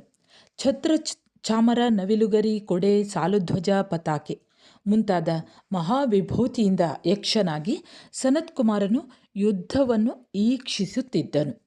ಅಶನಿವೇಗನು ಇವನನ್ನು ಕಂಡು ಕ್ರೋಧಾಗ್ನಿ ಭುಗಿಲೆದ್ದು, ನನ್ನ ಮಗನನ್ನು ಕೊಂದವನನ್ನು ಬೇಗ ಯಮನ ಸನ್ನಿಧಿಗೆ ಕಳುಹಿಸುವೆನು ಎಂದು ಮುಳಿದು ಮಸಗಿ ನುಗ್ಗಿ ಬರುತ್ತಿರುವುದನ್ನು ಕುಮಾರನು ಕಂಡು, ಆಗಲೇ ಧನುರ್ಧಾರಿಯಾಗಿ ಅರ್ಧಚಂದ್ರವೆಂಬ ಬಾಣವನ್ನು ಬಿಟ್ಟು ಅವನ ತಲೆಯನ್ನು ಕತ್ತರಿಸಿದನು. ರತ್ನಖಚಿತ ಕಿರೀಟದೊಡನೆ ತಲೆಯು ಮಿಂಚಿನ ಬುರುಡೆಯಂತೆ ನೆಲಕ್ಕುರುಳಿತು. ಈ ತಲೆಯನ್ನು ಪ್ರತಿಪಕ್ಷದವರು ಕಂಡು ಕೆಲವರು ಉತ್ತರಾಷಾಢ ಮಾಡಿಕೊಂಡರು, ಕೆಲವರು ಹುಲ್ಲನ್ನು ಕಚ್ಚಿಕೊಂಡು ಕುಮಾರನ ಕಾಲಿಗೆ ಬಿದ್ದರು. ಆಗ ಸನತ್ಕುಮಾರನು ಅಭಯ ಘೋಷಣೆ ಮಾಡಿಸಿ ಎಲ್ಲರಿಗೂ ಅಭಯದಾನ ಮಾಡಿದನು. ಆಗ ಚಂದ್ರವೇಗನು ರಣರಂಗವನ್ನು ಪೂಜಿಸಿ ಮಹಾವೈಭವದಿಂದ ಕುಮಾರನನ್ನು ಕರೆದುಕೊಂಡು ನಗರವನ್ನು ಪ್ರವೇಶಿಸಿದನು. ಪ್ರಶಸ್ತವಾದ ದಿನ, ವಾರ, ನಕ್ಷತ್ರ, ಹೋರೆ, ಮುಹೂರ್ತ, ಲಗ್ನದಲ್ಲಿ ತನ್ನ ಮಕ್ಕಳಾದ ಚಂದ್ರಮತಿ, ಚಂದುಶ್ರೀ, ಚಂದ್ರಲೇಖೆ, ಶಶಿಕಾಂತೆ, ಮನೋಹಾರಿಣಿ, ಹರಿಣಾಂಕೆ, ಕಮಲಮುಖಿ, ಪ್ರಿಯದರ್ಶನ ಇವರನ್ನೆಲ್ಲ ಸೇರಿ ಒಟ್ಟು 100 ಮಂದಿಯನ್ನು ಪಾಣಿಗ್ರಹಣ ಪೂರ್ವಕವಾಗಿ ಕುಮಾರನಿಗೆ ಕೊಟ್ಟನು. ಈ 100 ಮಂದಿ ಕನ್ಯೆಯರು ಮೊದಲಿನ ಖೇಚರಿಯರು. ಇವರೊಡನೆ ವಿದ್ಯಾಧರ ಶ್ರೇಣಿಯಲ್ಲಿ ಕುಮಾರನು ಸುಖವಾಗಿದ್ದನು. ಮತ್ತೊಂದು ದಿನ ಚಂದ್ರವೇಗನು ಸಿದ್ಧಕೂಟಕ್ಕೆ ವಂದಿಸಲು ಭಕ್ತಿಯಿಂದ ಹೋಗಿ ದೇವರನ್ನು ಅರ್ಚಿಸಿ ವಂದಿಸಿದನು. ಸುಮಾಳಿಗಳೆಂಬ ಅವಧಿ ಜ್ಞಾನಿಗಳಾದ ಚಾರಣ ಮುನಿಗಳಿಗೆ ವಂದಿಸಿ ಧರ್ಮವನ್ನು ಆಲಿಸಿದನು. ಭಟ್ಟಾರ, ಸನತ್ಕುಮಾರನಿಗೂ ಸಿತಯಕ್ಷನಿಗೂ ವೈರ ಉಂಟಾಗಲು ಕಾರಣವೇನು ಎಂದು ಬೆಸಗೊಂಡನು. ಈ ಜಂಬೂದ್ವೀಪದ ಭರತ ಕ್ಷೇತ್ರದಲ್ಲಿ ಮಗಧ ದೇಶವಿದ್ದಿತು. ಇದರಲ್ಲಿ ಕಾಂಚನ ನಗರವಿದ್ದಿತು. ಪ್ರತಿಮುಖನು ಇಲ್ಲಿ ರಾಜನಾಗಿದ್ದನು. ಇವನಿಗೆ 800 ಮಂದಿ ರಾಣಿಯರಿದ್ದರು. ಇದೇ ಊರಿನಲ್ಲಿ ನಾಗಚಂದ್ರ ಎಂಬ ವ್ಯಾಪಾರಿ ಇದ್ದ. ಇವನು ಹಳ್ಳಿಗಳನ್ನು ಸುತ್ತಿ ವ್ಯಾಪಾರ ಮಾಡುತ್ತಿದ್ದ. ಇವನ ಪತ್ನಿ ವಿಷ್ಣುಶ್ರೀ. ಇವಳು ರೂಪವತಿಯಾಗಿದ್ದಳು, ಲಾವಣ್ಯವತಿಯಾಗಿದ್ದಳು. ಸೌಭಾಗ್ಯ, ಕಾಂತಿ, ಹಾವ ಭಾವ, ವಿಲಾಸ ವಿಭ್ರಮಗಳಿಂದ ಇವಳು ಕಂಗೊಳಿಸುತ್ತಿದ್ದಳು. ಒಂದು ದಿನ ರಾಜನು ಉದ್ಯಾನವನಕ್ಕೆ ಹೋಗುವಾಗ ಮಹಡಿಯ ಮೇಲಿದ್ದ ದೇವಕನ್ಯೆಯಂತೆ ತೊಳಲುತ್ತಿದ್ದ ವಿಷ್ಣುಶ್ರೀಯನ್ನು ಕಂಡು ಕಾಮಶರಗಳಿಂದ ಜರ್ಜರಿತ ಹೃದಯನಾದನು. ಮಂತ್ರಪ್ರಯೋಗದಿಂದ ಇವಳನ್ನು ವಶೀಕರಣ ಮಾಡಿಕೊಂಡನು. ಇವಳೇ ಪಟ್ಟದ ರಾಣಿಯಾದಳು. ಆದರೆ ಸಮಸ್ತ ರಾಣಿವಾಸವು ಇವಳ ಮೇಲೆ ಕಿಡಿಗಾರುತ್ತಿದ್ದಿತು. ಒಂದು ದಿನ ಸಾರ್ವಭೌಮನೆಂಬ ಪಟ್ಟದ ಆನೆ ಸೊಕ್ಕಿ ಮಸಗಿ ಕಟ್ಟುಗಳನ್ನೆಲ್ಲ ಹರಿದು ಕೋಲಾಹಲವೆಸಗುತ್ತಾ ಜನರನ್ನೆಲ್ಲ ಕೊಲ್ಲಲು ಬಂದಿತು. ಅರಸನು ಇದನ್ನು ಕೇಳಿ ಆನೆಯನ್ನು ಕಟ್ಟಿಸಲು ಹೋದನು. ಆಗ ಎಲ್ಲ ರಾಣಿಯರು ಸೇರಿಕೊಂಡು ವಿಷ ಹಾಕಿ ವಿಷ್ಣುಶ್ರೀಯನ್ನು ಕೊಂದು ಯಾರಿಗೂ ತಿಳಿಯದಂತೆ ಸ್ಮಶಾನದಲ್ಲಿ ಬಿಸಾಡಿದರು. ಅರಸನು ಆನೆಯನ್ನು ಕಟ್ಟಿಸಿ ಅರಮನೆಗೆ ಬಂದನು. ವಿಷ್ಣುಶ್ರೀಯನ್ನು ಕಾಣದೆ ಎಲ್ಲಿರುವಳು ಎಂದು ವಿಚಾರಿಸಿದಳು. ಅವಳು ಸತ್ತಳು ಎಂದು ಎಲ್ಲರೂ ಹೇಳಿದರು. ಈ ಮಾತು ಕೇಳಿ ರಾಜನು ಮೂರ್ಛೆ ಹೋದನು. ಸ್ವಲ್ಪ ಹೊತ್ತಾದ ಮೇಲೆ ಎಚ್ಚೆತ್ತು ಮಹಾ ದುಃಖಕ್ಕೆ ಒಳಗಾಗಿ ಅವಳ ದೇಹವನ್ನಾದರೂ ನೋಡೋಣ ಎಂದುಕೊಂಡು ಸ್ಮಶಾನಕ್ಕೆ ಧಾವಿಸಿದನು. ಅಸಹ್ಯವಾಗಿದ್ದ ಕಳೇಬರವನ್ನು ನೋಡಿ ಇವನಿಗೇ ಹೇಸಿಗೆಯಾಯಿತು. ಶರೀರದ ಬಗ್ಗೆ ಮಮಕಾರ ತೊಲಗಿತು. ನಾನು ಮಹಾಪಾಪಿ, ಅನ್ಯಾಯದಿಂದ ಪರಸ್ತ್ರೀಯನ್ನು ಅಪಹರಿಸಿದೆನು ಎಂದು ತನ್ನನ್ನು ತಾನೇ ನಿಂದಿಸಿಕೊಂಡು ತನ್ನ ಹಿರಿಯ ಮಗ ವಿಮಳವಾಹನನಿಗೆ ರಾಜ್ಯವನ್ನು ಕೊಟ್ಟು ಸುವ್ರತಾಚಾರ್ಯರ ಸನ್ನಿಧಿಯಲ್ಲಿ ದೀಕ್ಷೆಯನ್ನು ಪಡೆದನು. ಹಲವು ಕಾಲ ತಪವೆಸಗಿ ಸಮಾಧಿ ಮರಣ ಪಡೆದು ಪ್ರಾಣತಕಲ್ಪದಲ್ಲಿ 20 ಸಾಗರ ಕಾಲ ಆಯುಷ್ಯವನ್ನು ಪಡೆದು ಪ್ರತೀಂದ್ರನಾಗಿ ದಿವ್ಯ ಸುಖವನ್ನು ಅನುಭವಿಸಿದನು. ಮಗಧ ದೇಶದ ಕನಕಪುರದಲ್ಲಿ ಹರಿವಾಹನನು ರಾಜನಾಗಿದ್ದನು. ಇವನ ರಾಜಶ್ರೇಷ್ಠಿ ಅರ್ಹದಾಸ. ಇವನ ಮಡದಿ ಜಿನದತ್ತೆ. ಪ್ರತಿಮುಖನು ಸ್ವರ್ಗದಿಂದ ಚ್ಯುತನಾಗಿ ಈ ದಂಪತಿಗಳಿಗೆ ಮಗನೆನಿಸಿ ಜಿನವರ್ಮನಾದನು. ಇವನ ರೂಪ ಲಾವಣ್ಯಗಳಿಂದ ಇವನು ರೂಪ ಲಾವಣ್ಯಗಳಿಂದ ಕಂಗೊಳಿಸುತ್ತಿದ್ದನು. ಕೆಲ ಕಾಲ ಕಳೆಯಿತು. ಅರ್ಹದ್ದಾಸನಿಗೆ ವೈರಾಗ್ಯ ಬಂದಿತು. ಜಿನವರ್ಮನಿಗೆ ರಾಜಶ್ರೇಷ್ಠಿ ಪದವಿಯನ್ನು ಕೊಟ್ಟು ಇವನು ಶಿವಗುಪ್ತಾಚಾರ್ಯರ ಸನ್ನಿಧಿಯಲ್ಲಿ ದೀಕ್ಷೆಯನ್ನು ಕೈಗೊಂಡು ತಪವೆಸಗಿ ಕೈವಲ್ಯವನ್ನು ಪಡೆದನು. ಜಿನವರ್ಮನು ಹಲವು ಜಿನಾಲಯಗಳನ್ನು ಕಟ್ಟಿಸಿದನು. ದಾನ, ಪೂಜೆ, ಶೀಲ, ಉಪವಾಸ ಎಂಬ 4 ಬಗೆ ಶ್ರಾವಕ ಧರ್ಮದಲ್ಲಿ ಅಗ್ಗಳನಾದನು. ನಾಗಚಂದ್ರನೆಂಬ ವ್ಯಾಪಾರಿಯು ವಿಷ್ಣುಶ್ರೀಯನ್ನು ಕಳೆದುಕೊಂಡು ಆರ್ತಧ್ಯಾನದಿಂದ ಸತ್ತು ಮೂಕ ಪ್ರಾಣಿಯಾದನು. ನರಕದಲ್ಲೂ ಹಲವು ಕಾಲ ನರಳಿದನು. ಭರತ ಕ್ಷೇತ್ರದಲ್ಲಿ ಕವಿಲನೆಂಬ ಬ್ರಾಹ್ಮಣನಿಗೂ ಇವನ ಮಡದಿ ಪಾರ್ವತಿಗೂ ಇವನ ಮಗನಾಗಿ ಭಾರದ್ವಾಜ ಎನಿಸಿದನು. ಇವನು ಕನಕದಂಡಿ ಎಂಬ ಪರಿವ್ರಾಜಕನಿಗೆ ಶಿಷ್ಯನಾಗಿ ನಾನಾ ದೇಶಗಳನ್ನು ಸುತ್ತಿಕೊಂಡು ಕನಕಪುರಕ್ಕೆ ಬಂದು ಮಾಸೋಪವಾಸ ಮಾಡುತ್ತಾ ಮಹಾತಪಸ್ವಿ ಎನಿಸಿದನು. ಕನಕಪುರದ ಅರಸನಾದ ಹರಿವಾಹನನು ಭಾರದ್ವಾಜನ ಭಕ್ತನಾಗಿ ಸೇವೆ ಎಸಗಿದನು. ಕಾಲ ಕಳೆಯಿತು. ಒಂದು ದಿವಸ ಜಿನವರ್ಮನು ರಾಜನೊಡನೆ ಪರಿವ್ರಾಜಕನ ನಿವಾಸಕ್ಕೆ ಬಂದನು. ಜಿನವರ್ಮನನ್ನು ಕಾಣುತ್ತಲೇ ತಪಸ್ವಿಗೆ ಕ್ರೋಧಾಗ್ನಿ ಭುಗಿಲೆದ್ದಿತು. ತಪಸ್ವಿಯನ್ನು ಅರಸನು ಅರಮನೆಗೆ ಊಟಕ್ಕೆ ಕರೆದನು. ಈ ಜಿನವರ್ಮನ ಬೆನ್ನ ಮೇಲೆ ಅಡಿಯಿಲ್ಲದ ತಳಿಗೆಯನ್ನಿಟ್ಟು ಅದರಲ್ಲಿ ಬಿಸಿ ಪಾಯಸವನ್ನು ಬಡಿಸಿಕೊಂಡು ಉಣ್ಣುವ ಆಶೆಯಾಗುತ್ತಿದೆ.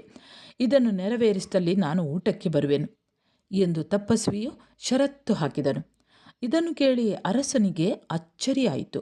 ಪ್ರಭು, ತಪಸ್ಸಿಗೆ ಯಾವುದರಿಂದ ಮೆಚ್ಚುಗೆಯಾಗುವುದೋ ಆ ರೀತಿಯಲ್ಲೇ ಊಟ ಮಾಡಲಿ ಎಂದು ಜಿನವರ್ಮನು ರಾಜನಿಗೆ ತನ್ನ ಒಪ್ಪಿಗೆ ಸೂಚಿಸಿದನು.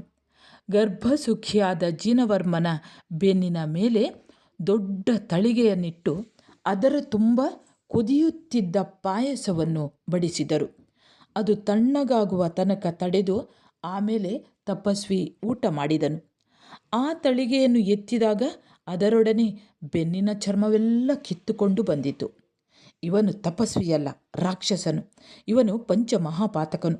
ಈ ಊರಿಂದ ಅವನನ್ನು ಆಚೆಗೆ ತಳ್ಳಿ ಎಂದು ಅರಸನು ಮುಳಿದಾಗ, ತಪಸ್ವಿಯ ಮೇಲೆ ಸಿಟ್ಟಾಗಬೇಡಿ, ಇವನದು ಏನೂ ದೋಷವಿಲ್ಲ, ಇದು ಹಿಂದೆ ನಾನು ಮಾಡಿದ್ದ ಕರ್ಮಫಲ ಎಂದು ಜಿನವರ್ಮನು ರಾಜನಿಗೆ ಹೇಳಿದನು. ಪರಿವ್ರಾಜಕನ ಮೇಲೆ ಇವನು ಹಗೆತನ ಸಾಧಿಸದೆ ವರ್ಮರು ಎಂಬ ಆಚಾರ್ಯರ ಸನ್ನಿಧಿಯಲ್ಲಿ ದೀಕ್ಷೆಯನ್ನು ತೆಗೆದುಕೊಂಡನು. ಮಹಿಷಗಿರಿಗೆ ಇವನು ಬಂದು ಹುಣ್ಣು ಮಾಯುವ ತನಕ ಕೈಯನ್ನು ಎತ್ತುವುದಿಲ್ಲ ಎಂದು ವ್ರತ ಮಾಡಿ ಕಾಯೋತ್ಸರ್ಗದಲ್ಲಿ ತಪಸ್ಸಿಗೆ ನಿಂತನು. ಹದ್ದು ಕಾಗೆಗಳು ಮುಸುರಿ ಇವನ ಹುಣ್ಣನ್ನು ಬಗೆದು ತಿಂದವು. ಮೇರು ಪರ್ವತದಂತೆ ಅಚ್ಚಲನಾಗಿ ಇವನು 1 ತಿಂಗಳ ಕಾಲ ಈ ನೋವನ್ನು ಸಹಿಸಿ ಸಮಾಧಿ ಮರಣ ಪಡೆದು ಅಚ್ಯುತ ಸ್ವರ್ಗದಲ್ಲಿ 22 ಸಾವಿರ ಕಾಲ ಆಯುಸ್ಸನ್ನು ಪಡೆದು ದೇವಲೋಕದಲ್ಲಿ ಸುಖಪಟ್ಟನು.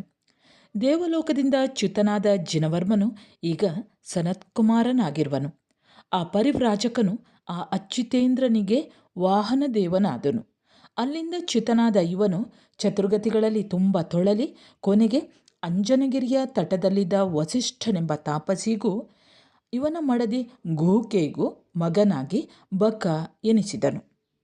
ಇವನೇ ತಪವೆಸಗಿ ಸಿತಯಕ್ಷನಾದನು ಎಂದು ಸನತ್ಕುಮಾರ ಮತ್ತು ಸಿತಯಕ್ಷರ ಹಿಂದಿನ ಭವಗಳ ವೈರ ಸಂಬಂಧವಾದ ಕಥೆಯನ್ನು ಸೋಮಾಳಿ ಎಂಬ ಚಾರಣಮುನಿಗಳು ಸವಿಸ್ತಾರವಾಗಿ ಹೇಳಿದರು.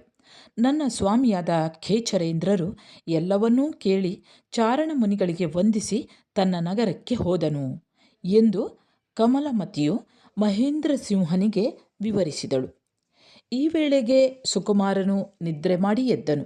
ಇವನ ಬಳಿಗೆ ಮಹೇಂದ್ರ ಸಿಂಹನು ಬಂದು, ನಿನ್ನ ವಿಯೋಗದ ದುಃಖದಿಂದ ವಿಶ್ವಸೇನ ಮಹಾರಾಜನು ರಾಣಿ ಸಹದೇವಿಯು ಬದುಕುವುದೇ ದುಸ್ತರವಾಗಿದೆ. ಆದ್ದರಿಂದ ಬೇಗ ಊರಿಗೆ ಹೋಗೋಣ ಎಂದು ತಿಳಿಸಿದಾಗ, ಇವನು ಹಾಗೆ ಮಾಡೋಣ ಎಂದು ಹೇಳಿ ಮಾವನನ್ನು ಬೇಳ್ಕೊಂಡು ವಿಚಿತ್ರವಾದ ರಥ, ಆನೆ, ಕುದುರೆ, ಗರುಡ, ಕಳಹಂಸ, ನವಿಲು, ಮೊಸಳೆ, ಸಿಂಹ ಇವುಗಳ ಆಕಾರದ ವಿಮಾನಗಳಲ್ಲಿ ಕುಳಿತು ವಿದ್ಯಾಧರನೊಡನೆ 8,000 ಮಂದಿ ರಾಣಿಯರೊಡನೆ ಸನತ್ಕುಮಾರನು ಮಹಾವಿಭೂತಿಯಿಂದ ಹಸ್ತಿನಾಪುರಕ್ಕೆ ಬಂದನು. ಎಲ್ಲರೂ ವಿಶ್ವಸೇನ ಮಹಾರಾಜನಿಗೂ ಮಹಾರಾಣಿ ಸಹದೇವಿಗೂ ಸಾಷ್ಟಾಂಗವೆರಗಿ ಕೋಟಿ ಕೋಟಿ ಆಶೀರ್ವಾದವನ್ನು ಪಡೆದು ಸುಖವಾಗಿರುವಾಗ ಚಕ್ರ ಜನಿಸಿತು. ಸನತ್ಕುಮಾರನು ಪೂರ್ಣ ಚಕ್ರಿಯಾಗಿ ಭೋಗೋಪಭೋಗ ಮಹಾಸಮುದ್ರದಲ್ಲಿ ಲೋಲನಾಗಿದ್ದನು. ಒಂದು ದಿವಸ ಸೌಧರ್ಮಕಲ್ಪದಲ್ಲಿ ಸೌಧರ್ಮೇಂದ್ರನು ತನ್ನ ದೇವಸಭೆಯಲ್ಲಿ ಸಿಂಹಾಸನದಲ್ಲಿ ಆರೂಢನಾಗಿದ್ದನು. ಸುತ್ತಲೂ ದೇವತೆಗಳು ಬಳಸಿದ್ದರು.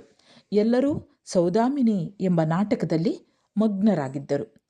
ಈಶಾನ್ಯ ಕಲ್ಪದಿಂದ ಸಂಗಮದೇವನು ದೇವೇಂದ್ರನ ಸಭೆಗೆ ಬಂದನು. ಇವನ ದೇಹಕಾಂತಿಯ ಮುಂದೆ ಚಂದ್ರೋದಯವಾದಾಗ ಗ್ರಹ ನಕ್ಷತ್ರ ತಾರೆಗಳು ಮಂಕಾಗುವಂತೆ ಅಲ್ಲಿದ್ದ ಎಲ್ಲ ದೇವತೆಗಳು ಮಂಕಾದರು. ಸ್ವಾಮಿ, ಈ ಸಂಗಮದೇವನು ಬಂದೊಡನೆ 12 ಮಂದಿ ಸೂರ್ಯರು ಹುಟ್ಟಿದಂತಾಯಿತಲ್ಲ, ಇವನ ದೇಹಪ್ರಭೆಗೆ ಕಾರಣವೇನು ಎಂದು ದೇವತೆಗಳು ಸೌಧರ್ಮೇಂದ್ರನನ್ನು ಕೇಳಿದರು. ಈ ಜಂಬೂದ್ವೀಪದ ಪೂರ್ವ ವಿದೇಹದಲ್ಲಿ ಸೀತಾ ನದಿಯ ಉತ್ತರಕ್ಕೆ ಪುಷ್ಪಳಾವತಿ ದೇಶವಿದೆ. ಈ ನಾಡಿನ ಪುಂಡರೀಕೆಣಿ ನಗರದಲ್ಲಿ ವಿಮಳ ವಾಹನನು ಪೂರ್ಣಚಕ್ರಿಯಾಗಿದ್ದಾನೆ. ಇವನ ಚಕ್ರೇಶ್ವರಿ ವಿಮಳಮತಿ. ಇವರಿಬ್ಬರ ಮಗ ಕ್ಷೀರಕುಮಾರ. ಇವನು ವಿರಕ್ತನಾಗಿ ತಪವೆಸಗುವ ಆಲೋಚನೆಯಲ್ಲಿರುವಾಗ ಇವನ ತಾಯಿ ಅಡ್ಡಿ ನಿಂತು ಏನೇನೋ ಹೇಳಿದಾಗ ಇವನು ತಾಯಿಯ ಮಾತನ್ನು ಮೀರಲಾರದೆ ಮನೆಯಲ್ಲೇ ಇದ್ದುಕೊಂಡು ಬ್ರಹ್ಮಚರ್ಯವೇ ಮುಂತಾದ ವ್ರತಗಳನ್ನು ಪಾಲಿಸಿದನು. ಆಚಾಂಬ್ಲ ವರ್ಧನ ನೋಂಪಿಯನ್ನು ಇವನು 12 ವರ್ಷ ಆಚರಿಸಿ ಕೊನೆಗೆ ಸಮಾಧಿ ಮರಣ ಪಡೆದು ಸಂಗಮದೇವನಾಗಿರುವನು. ಇಂಥ ರೂಪು ಲಾವಣ್ಯವನ್ನು ಹಿಂದಿನ ಭವದ ನೋಂಪಿಯಿಂದ ಸಂಗಮದೇವನು ಪಡೆದಿರುವನು ಎಂದು ಸೌಧರ್ಮೇಂದ್ರನು ವಿವರಿಸಿದನು. ಸ್ವಾಮಿ, ಸಂಗಮದೇವನಂಥ ರೂಪವಂತರು ಇನ್ನಾರಾದರೂ ಇರುವರೇ ಎಂದು ದೇವತೆಗಳು ಸೌಧರ್ಮೇಂದ್ರನನ್ನು ಕೇಳಿದರು. ಇಂತಹ ರೂಪವಂತ ಇನ್ನೊಬ್ಬನಿರುವನು. ಹಸ್ತಿನಾಪುರದಲ್ಲಿ ಕುರುವಂಶದ ಸನತ್ಕುಮಾರನು ಚಕ್ರವರ್ತಿಯಾಗಿರುವನು. ಇವನು ರೂಪದಲ್ಲಿ ದೇವತೆಗಳನ್ನು ಮೀರಿಸಿರುವನು ಎಂದು ಹೇಳಿದನು. ವಿಜಯ ಮತ್ತು ವೈಜಯಂತರೆಂಬ ದೇವತೆಗಳಿಗೆ ಇಂದ್ರನ ಮಾತಿನಲ್ಲಿ ನಂಬಿಕೆಯುಂಟಾಗದೆ ಪರೀಕ್ಷಿಸಿಯೇ ಬಿಡಬೇಕು ಎಂದು ಇವರು ಬ್ರಾಹ್ಮಣರ ವೇಷ ಧರಿಸಿ ಸನತ್ಕುಮಾರನ ರೂಪವನ್ನು ನೋಡಲು ಹಸ್ತಿನಾಪುರಕ್ಕೆ ಆಗಮಿಸಿ ಬಾಗಿಲಲ್ಲಿದ್ದ ದ್ವಾರಪಾಲಕರನ್ನು ಕಂಡು, ನಿಮ್ಮ ಅರಸನೊಡನೆ ಹೇಳಿ, ನಾವು ದೂರದಿಂದ ಚಕ್ರವರ್ತಿಯ ರೂಪವನ್ನು ಕಣ್ತುಂಬ ನೋಡಲು ಬಂದಿರುವೆವು ಎಂದು ತಿಳಿಸಿದರು. ದ್ವಾರಪಾಲಕರು ಈ ವಿಷಯವನ್ನು ರಾಜನಿಗೆ ತಿಳಿಸಿದರು. ಅರಸನು ಸಮ್ಮತಿಸಿದನು. ಈ ಬ್ರಾಹ್ಮಣರು ಅರಮನೆಯನ್ನು ಪ್ರವೇಶಿಸಿದರು. ರಾಜನು ಸ್ನಾನ ಮಾಡಲು ಮೈಗೆಲ್ಲ ಸುಗಂಧ ದ್ರವ್ಯವನ್ನು ತಿಕ್ಕಿಕೊಂಡಿದ್ದನು. ದೇವತೆಗಳು ಇವನ ರೂಪವನ್ನು ಮುಡಿಯಿಂದ ಅಡಿಯ ತನಕ ಮೇಲೆ ಕೆಳಗೆ ಮತ್ತೆ ಮತ್ತೆ ನೋಡಿದರು. ಇಂತಹ ರೂಪು, ಇಂತಹ ತೇಜ, ಇಂತಹ ಗಾಡಿ ಅಂದರೆ ಇಂತಹ ಸೌಂದರ್ಯ, ಇಂತಹ ಯೌವನ ದೇವತೆಗಳಲ್ಲೂ ಇಲ್ಲ ಎಂದು ಆಶ್ಚರ್ಯದಿಂದ ಚಕ್ರವರ್ತಿಯ ರೂಪವನ್ನು ಕೊಂಡಾಡಿದರು. ನೀವು ಯಾರು? ಏನು ಹೇಳುತ್ತಿರುವಿರಿ? ಎಲ್ಲಿಂದ ಬಂದಿರುವಿರಿ ಎಂದು ಚಕ್ರವರ್ತಿ ಇವರನ್ನು ಪ್ರಶ್ನಿಸಿದನು. ದೇವಲೋಕದಿಂದ ಬಂದೆವು. ಸೌಧರ್ಮ ಕಲ್ಪದಲ್ಲಿ ದೇವತೆಗಳ ಸಭೆಯಲ್ಲಿ ಸೌಧರ್ಮೇಂದ್ರನು ನಿಮ್ಮ ರೂಪವನ್ನು ತುಂಬ ಮೆಚ್ಚಿಕೊಂಡು ಬಣ್ಣಿಸಿದನು. ನಾವು ಇಂದ್ರನ ಮಾತನ್ನು ನಂಬದೆ ನಿಮ್ಮನ್ನು ಕಣ್ಣಾರೆ ಕಾಣಲು ಬಂದೆವು. ಇಂದ್ರನು ಬಣ್ಣಿಸಿದುದಕ್ಕಿಂತಲೂ ಮಿಗಿಲಾಗಿ ನೀವು ರೂಪವಂತರಾಗಿರುವಿರಿ. ನಿಮ್ಮ ರೂಪವನ್ನು, ಲಾವಣ್ಯವನ್ನು, ಯೌವನವನ್ನು ಕಂಡಂತಾಯಿತು. ನಾವಿನ್ನು ಹೋಗುವೆವು ಎಂದು ಇವರು ತಿಳಿಸಿದರು. ಇವರ ಮಾತು ಕೇಳಿ ಸನತ್ಕುಮಾರನು ಉಬ್ಬಿ ಹೋದನು. ತನ್ನ ರೂಪಿನ ಬಗ್ಗೆ ತನಗೇ ಹೆಮ್ಮೆಯಾಯಿತು. ಎಣ್ಣೆ ಮೈಯನ್ನು ಮಾತ್ರ ನೋಡಿರುವಿರಿ. ಬೇಗ ಸ್ನಾನ ಮಾಡಿಕೊಂಡು ಬರುವೆನು. ಶೃಂಗಾರ ಮಾಡಿಕೊಂಡಾದ ಮೇಲೆ ಮತ್ತೊಮ್ಮೆ ನನ್ನನ್ನು ನೋಡುವಿರಂತೆ ಎಂದು ಸನತ್ಕುಮಾರನು ನುಡಿದನು. ಹಾಗೇ ಮಾಡುವೆವು ಎಂದು ದೇವತೆಗಳು ಒಪ್ಪಿಕೊಂಡರು. ರಾಜನು ಸ್ನಾನ ಮುಗಿಸಿ ಬೇಗ ಬೇಗ ಸರ್ವಾಭರಣಗಳನ್ನು ಧರಿಸಿ ಆಸ್ಥಾನದಲ್ಲಿ ಸಿಂಹಾಸನದ ಮೇಲೆ ಕುಳಿತನು. ಸಾಮಂತರು, ಮಹಾಸಾಮಂತರು, 32,000 ಮಂದಿ ಕಿರೀಟಧಾರಿಗಳು, ವಿದ್ಯಾಧರರು, ಯಕ್ಷದೇವತೆಗಳು ಇವನನ್ನು ಓಲೈಸುತ್ತಿದ್ದರು. 32 ಚಾಮರಗಳನ್ನು ಬೀಸುತ್ತಿದ್ದರು. ಸೌಧರ್ಮೇಂದ್ರನಂತೆ ಕಂಗೊಳಿಸುತ್ತಾ ದೇವತೆಗಳನ್ನು ಕರೆಸಿಕೊಂಡನು. ಈಗ ನನ್ನ ರೂಪವನ್ನು ನೋಡಿರಿ ಎಂದು ಇವನು ಕೇಳಿಕೊಂಡನು. ನೋಡುತ್ತಾ ದೇವತೆಗಳಿಗೆ ಆಶ್ಚರ್ಯವಾಯಿತು.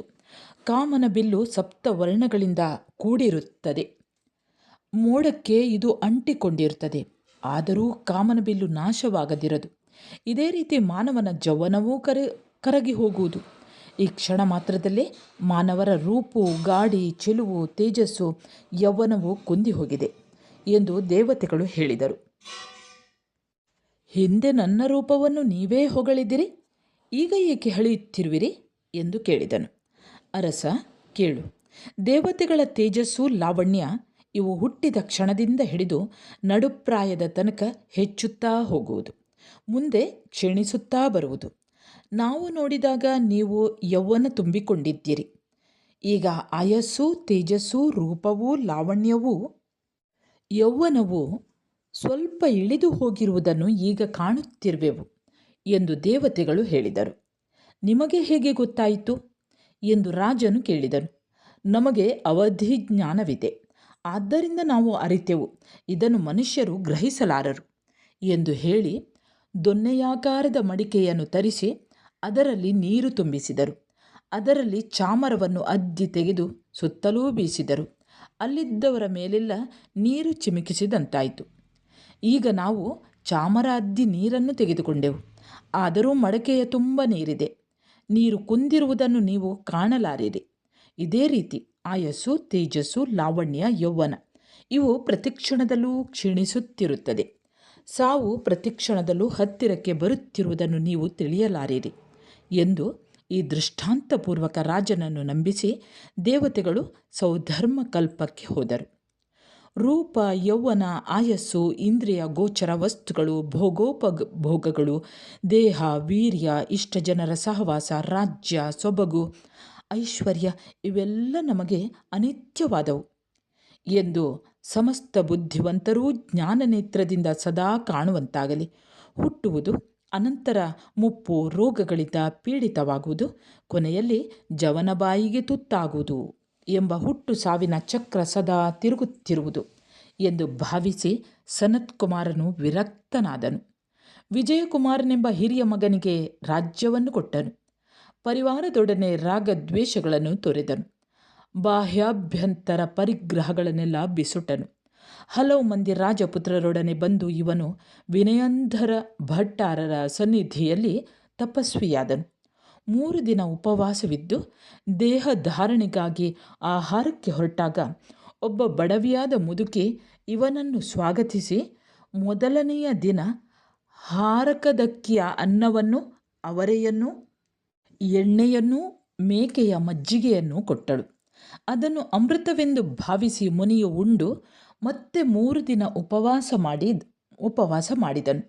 ಅಂದಿನಿಂದ ಆಹಾರದಲ್ಲಿ ದೋಷ ಉಂಟಾಗಿ ಕಜ್ಜಿ, ಜ್ವರ, ಕೆಮ್ಮು, ಏದುಸಿರು, ಅತಿಸಾರ, ಕಣ್ಣು ಮತ್ತು ಹೊಟ್ಟೆಯ ಬೇನೆ ಮುಂತಾದ 700 ರೋಗಗಳನ್ನು ಈ ಮಹಾಮುನಿಯು 100 ವರ್ಷ ಕಾಲ ಎಡೆಬಿಡದೆ ಸಹಿಸಿ ಉಗ್ರೋಗ್ರ ತಪಸ್ಸು, ದೀಪ್ತ ತಪಸ್ಸು, ಮಹಾತಪಸ್ಸು, ಘೋರ ತಪಸ್ಸು ಮುಂತಾದ ತಪಸ್ಸುಗಳನ್ನು ಮಾಡಿದನು. ತಪಃ ಪ್ರಭಾವದಿಂದ ಎಲ್ಲ ರೋಗಗಳನ್ನು ಪರಿಹರಿಸಬಲ್ಲ ಆಮೋಷಧಿ, ಖೇಳೋಷಧಿ, ಜೀವೋಷಧಿ, ಸರ್ವೋಷಧಿ ಎಂಬ ವೃದ್ಧಿಗಳು ಈತನಿಗೆ ಪ್ರಾಪ್ತಿಯಾದವು. ಮತ್ತೊಂದು ದಿವಸ ಸೌಧರ್ಮೇಂದ್ರರು ದೇವಸಭೆಯಲ್ಲಿ ಸಿಂಹಾಸನದಲ್ಲಿ ಕುಳಿತು ಧರ್ಮಶ್ರವಣವಾದ ನಂತರ ಋಷಿಗಳ ಗುಣಗಳನ್ನು ವರ್ಣಿಸುತ್ತಾ ಸನತ್ಕುಮಾರ ಮುನಿಯ ಗುಣಗಳನ್ನು ಸ್ಮರಿಸಿ ವಾತಪಿತ್ತ, ಶ್ಲೇಷ್ಮ, ಶ್ವಾಸ, ಕೆಮ್ಮು, ಜ್ವರ, ಅರುಚಿ, ಅತಿಸಾರ, ಕಣ್ಣು ಮತ್ತು ಹೊಟ್ಟೆ ನೋವು, ಬೊಬ್ಬೆ, ಬಾವು, ಹೊಪ್ಪಳು, ಶೂಲಿ, ಬಗಂಧರ, ಕುಷ್ಠ, ಕ್ಷಯ, ಗಂಡಮಾಲಿ, ತಲೆನೋವು ಮುಂತಾದ 700 ವ್ಯಾಧಿಗಳು ಒಮ್ಮೆಗೆ ಮೈಯಲ್ಲಿ ಹುಟ್ಟಿದರೂ ತಾವು ಶುದ್ಧಿ ಸಂಪನ್ನರಾಗಿಯೂ ರೋಗಗಳಿಗೆ ಔಷಧಿ ಮಾಡದೆ 100 ವರ್ಷ ಕಾಲ ಎಡೆಬಿಡದೆ ಸಹಿಸಿ ಸನತ್ಕುಮಾರರು ತಪವೆಸಗುತ್ತಿರುವರು ಎಂದು ಸೌಧರ್ಮೇಂದ್ರರು ಹೊಗಳಿದನು.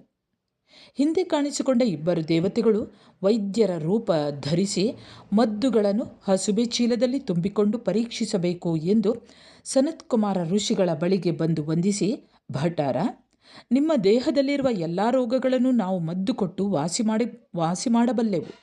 ಔಷಧಿ ಕೊಡಲು ನೀವು ಒಪ್ಪಬೇಕು ಎಂದು ಪ್ರಾರ್ಥಿಸಿದರು. ಭಟ್ಟಾರರು ಮೌನ ಧರಿಸಿ ತೆಪ್ಪಗಿದ್ದರು. ದೇವತೆಗಳು ಅಂದು ಮರೆಯಾಗಿ ಮಾರನೆಯ ದಿನ ಕಾಣಿಸಿಕೊಂಡು, ಭಟ್ಟಾರ, ನಾವು ವೈದ್ಯಶಾಸ್ತ್ರ ಪಾರಂಗತರು, ಗ್ರಂಥಾರ್ಥವನ್ನೆಲ್ಲ ಬಲ್ಲೆವು, ಕಾರ್ಯದಲ್ಲಿ ನಾವು ನಿಪುಣರು, ನಮ್ಮ ಬಳಿ ಒಳ್ಳೊಳ್ಳೆ ಔಷಧಿಗಳಿವೆ. 7 ದಿನದಲ್ಲಿ ನಿಮ್ಮ ರೋಗಗಳೆಲ್ಲವನ್ನು ವಾಸಿ ಮಾಡುವೆವು. ಆಗ ನೀವು ನಿರೋಗಿಗಳಾಗುವಿರಿ. ಅನಂತರ ಹಾಯಾಗಿ ತಪವೆಸಗಿ ಎಂದು ವಶೀಕರಣ ಮಾಡಲು ಪ್ರಯತ್ನಿಸಿದರು. ಭಟ್ಟಾರರು ಮಾತನಾಡುವಾಗ ಎಂಜಲ ಹನಿಗಳು ಅವರ ಮುಂಗೈ ಮೇಲೆ ಬಿದ್ದವು. ಆ ಜಾಗವನ್ನು ಮುನಿಗಳು ಒರೆಸಿ ತೋರಿಸಿದಾಗ ಆ ಭಾಗವು ಚಿನ್ನದ ಬಣ್ಣವಾಗಿ ತೊಳಗಿತು. ದೇವತೆಗಳು ವಿಸ್ಮಯಗೊಂಡು ನೋಡಿದರು. ನಮಗೆ ಔಷಧಿ ಬೇಕಾದಲ್ಲಿ ನಾವೇ ಮಾಡಿಕೊಳ್ಳಬಲ್ಲೆವು, ನಮಗದು ಬೇಕಿಲ್ಲ. ನೀವು ಹುಟ್ಟು, ಮುಪ್ಪು, ಮರಣಗಳು ಎಂಬ ನಮ್ಮ ರೋಗಗಳನ್ನು ವಾಸಿ ಮಾಡುವುದಾದರೆ ಮಾತ್ರ ನಿಮ್ಮ ಔಷಧಿಗೆ ಒಪ್ಪುವೆನು, ಮಿಕ್ಕ ಯಾವ ಔಷಧಿಯೂ ನಮಗೆ ಬೇಡ ಎಂದು ಮುನಿಗಳು ಹೇಳಿದರು.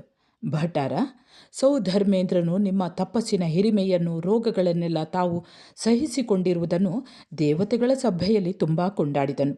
ಇಂದ್ರನ ಮಾತನ್ನು ನಂಬದೆ ನಾವು ನಿಮ್ಮನ್ನು ಪರೀಕ್ಷಿಸಲು ಬಂದೆವು. ಸೌಧರ್ಮೇಂದ್ರನು ಹೊಗಳಿದ್ದರಲ್ಲಿ ಅತಿಶಯೋಕ್ತಿಯೇನೂ ಇಲ್ಲ ಎಂದು ದೇವತೆಗಳು ನುಡಿದು ಗುಣಗ್ರಾಹಿಗಳಾಗಿ ಹೊಗಳಿ ವಂದಿಸಿ ಔಷಧಿಗಳನ್ನೆಲ್ಲ ಒಂದು ಹಾಳು ಬಾವಿಗೆ ಸುರಿದು ದೇವತೆಗಳು ದೇವಲೋಕಕ್ಕೆ ಹೋದರು. ಆ ಮದ್ದಿನ ಬಾವಿಯ ನೀರಲ್ಲಿ ಸ್ನಾನ ಮಾಡಿದವರೆಲ್ಲರೂ ನಿರೋಗಿಗಳಾಗುವಂತಾಯಿತು. ಸನತ್ಕುಮಾರನು 100 ವರ್ಷ ಕಾಲ ರೋಗಗಳನ್ನು ಸಹಿಸಿ ಆಲದ ಮರದ ಕೆಳಗೆ ಸನ್ಯಾಸವನ್ನು ಸ್ವೀಕರಿಸಿ ಸಮಾಧಿ ಮರಣವನ್ನು ಪಡೆದರು. ಇವರು ರತ್ನತ್ರಯಗಳನ್ನು ಸಿದ್ಧಿ ಮಾಡಿಕೊಂಡು ಸನತ್ಕುಮಾರ ಕಲ್ಪದಲ್ಲಿ 7 ಸಾಗರ ಆಯಸ್ಸನ್ನು ಪಡೆದು ಇಂದ್ರನಾಗಿ ಜನಿಸಿದರು. ಆತ್ಮೀಯರೇ ಮತ್ತು ವಿದ್ಯಾರ್ಥಿಗಳೇ, ಇಲ್ಲಿಗೆ ವಡ್ಡಾರಾಧನೆಯಲ್ಲಿ ಬರುವಂತಹ 19 ಕಥೆಗಳಲ್ಲಿ ಒಂದಾದಂತಹ ಈ ಕಥೆಯನ್ನು ನೀವೆಲ್ಲ ಕೇಳ್ತಾ ಇದ್ದೀರಿ. ವಿದ್ಯಾರ್ಥಿಗಳೇ, ನೀವೆಲ್ಲ ನನ್ನ ಚಾನೆಲ್ಗೆ ಹೊಸಬರಾಗಿದ್ದಲ್ಲಿ ಮೊದಲು ಸಬ್ಸ್ಕ್ರೈಬ್ ಮಾಡುವುದನ್ನು ಮರೆಯದಿರಿ. ಒಂದು ಲೈಕ್ ಕೊಡಿ, ಕಮೆಂಟ್ ಮಾಡಿ, ನಿಮ್ಮ ಸ್ನೇಹಿತರಿಗೂ ಕೂಡ ಶೇರ್ ಮಾಡಿ. ಮುಂದೆ ಇನ್ನೊಂದು ಕಥೆಯೊಂದಿಗೆ ನಿಮ್ಮ ಎದುರಿಗೆ ಮತ್ತೆ ಬರುತ್ತೇನೆ.